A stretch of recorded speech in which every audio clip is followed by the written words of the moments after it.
Good afternoon, good morning, good evening sa inyong lahat. Andito na naman ang ating ka-Rob Trip. Meron tayong reaction video. Panibagong balita ni Rob Trip. Mga mambabatas naniniwalang makakatakbo pa rin sa eleksyon si Tebes.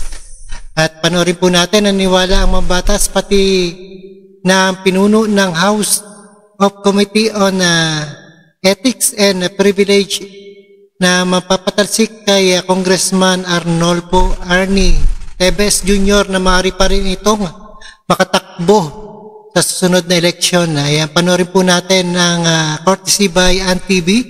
This is your friendly neighborhood, ka-Rob Trip tayo. Don't forget to subscribe, guys.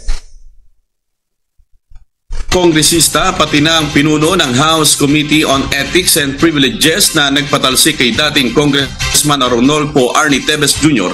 na maaari pa itong kumandidato tumakbo para sa anumang posisyon sa gobyerno.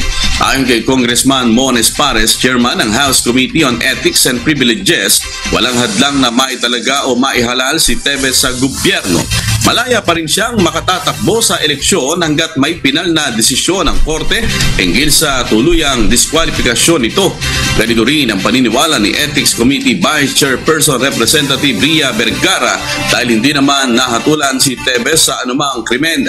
Ang pagpapatalsik sa kanya ay dahil anya sa patuloy na pagliban sa Kamara na walang official leave at pag-iwan sa kanyang mga tungkulin sa kanyang distrito. Alright, yan pwede pa rin tumakbo si Arnie Tebes Jr. Ayan, mama. Don't forget to subscribe. Thank you so much sa inyong lahat. Peace out.